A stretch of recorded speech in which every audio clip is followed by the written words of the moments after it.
The country with 280 million people and no World Cup.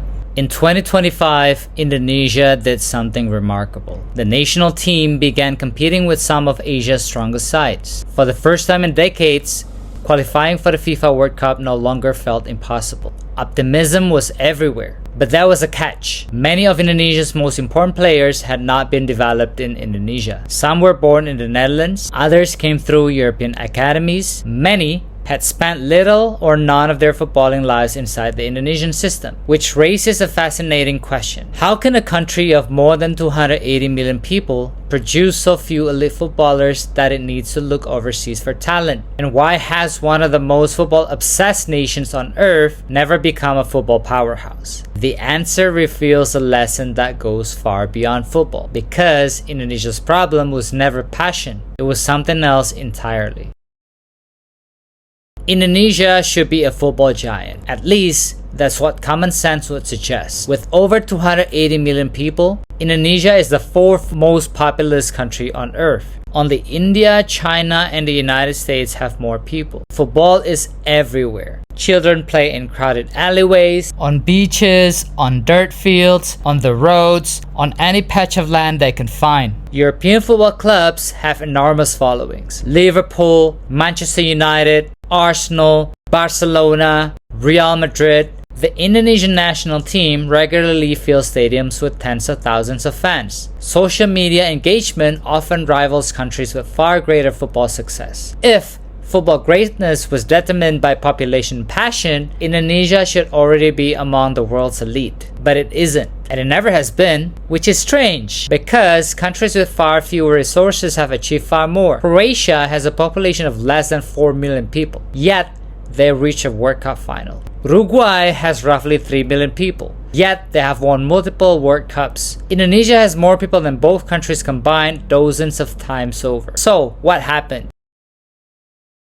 There's another twist. Technically, Indonesia has appeared at a World Cup before. Sort of. In 1938, a team called the Dutch East Indies participated in the FIFA World Cup in France. At the time, Indonesia was still under Dutch colonial rule. The team played one match. They lost and were eliminated. For decades afterward, that appearance remained a historical footnote. A strange piece of trivia. The only World Cup appearance connected to Indonesian soil happened before Indonesia even existed as an independent nation. Since independence in 1945, Indonesia has never qualified for a World Cup. Not once. A country with such enormous football passion, that statistic feels almost impossible. But the deeper you look, the more the mystery begins to make sense.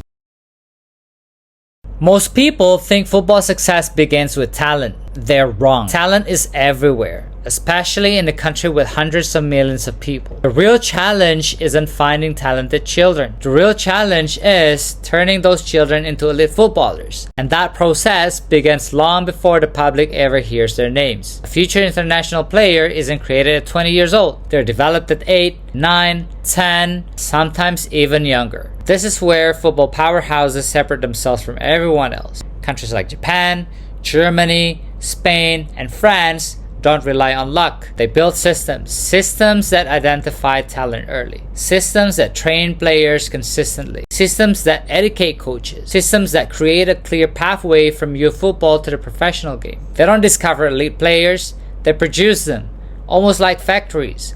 And for decades, Indonesia struggled to build those factories. Indonesia fell into what might be called the population trap, the assumption that having more people automatically leads to better football. But history shows that isn't true. India has more than 1 billion people. China has more than 1 billion people. Neither became football superpowers. Population creates potential, nothing more. Potential is useless without development. Imagine having the world's largest gold mine, but no machinery to extract the gold. That's what population looks like without a strong football system. The raw material exists, but the mechanism needed to transform it into elite players does not. And while Indonesia struggled with this challenge, other countries moved ahead, none more dramatically than Japan. Today, Japan is one of Asia's football success stories. Japanese players compete in some of Europe's best leagues. The national team regularly qualifies for World Cups, and they are capable of challenging traditional football powers. But Japan wasn't always like this. Several decades ago, they faced many of the same questions Indonesia faces today. Then came a decision, a long-term commitment to football development. Investment in coaching, investment in youth academies, investment in infrastructure, investment in professional standards. Most importantly, patience. The results did not arrive immediately. They took years, then decades. But eventually, the system began producing elite players over and over again. What looked like a sudden rise was actually the result of long-term planning. Football success wasn't built on passion alone. It was built on structure. Which brings us back to modern Indonesia. In recent years, Indonesia has increasingly benefited from naturalized players. Many possess Indonesian heritage. Others developed their football education abroad, particularly in the Netherlands. The impact has been significant. The national team has become more competitive. The level has improved, and World Cup qualification suddenly feels more realistic than it has in decades. Some fans celebrate this approach. Others criticize it. Both sides may be asking the wrong question, because naturalization isn't a story. It's a symptom. Real question is this: why does a country with 280 million people need so many players developed elsewhere to raise its level? The answer brings us back to the same issue that has defined Indonesian football for generations. Development. Not passion, not population, development. Naturalized players can strengthen a team, but they cannot replace an entire football ecosystem. Only a domestic system can do that.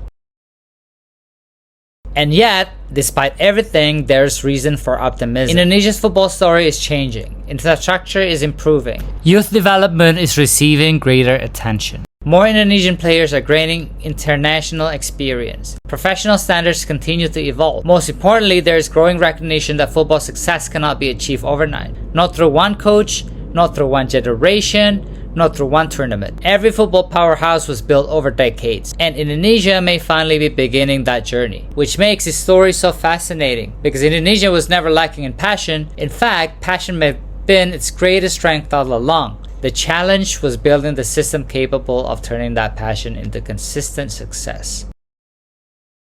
So, why did Indonesia never become a football powerhouse? It wasn't because of a lack of talent, it wasn't because of a lack of people, and it certainly wasn't because of a lack of passion. Indonesia already had all of those things. What it lacked was a system required to transfer potential into performance. But perhaps the more interesting question isn't why Indonesia failed in the past, it's whether Indonesia is finally building the foundations to succeed in the future. Because if a nation of 280 million people ever manages to combine its passion with the right system, the sleeping giant of Asian football may finally wake up. And when it does, the world may discover that one of football's biggest nations was hiding in plain sight all along. 280 million people, one of the world's biggest football fan bases, and a dream still waiting to be fulfilled.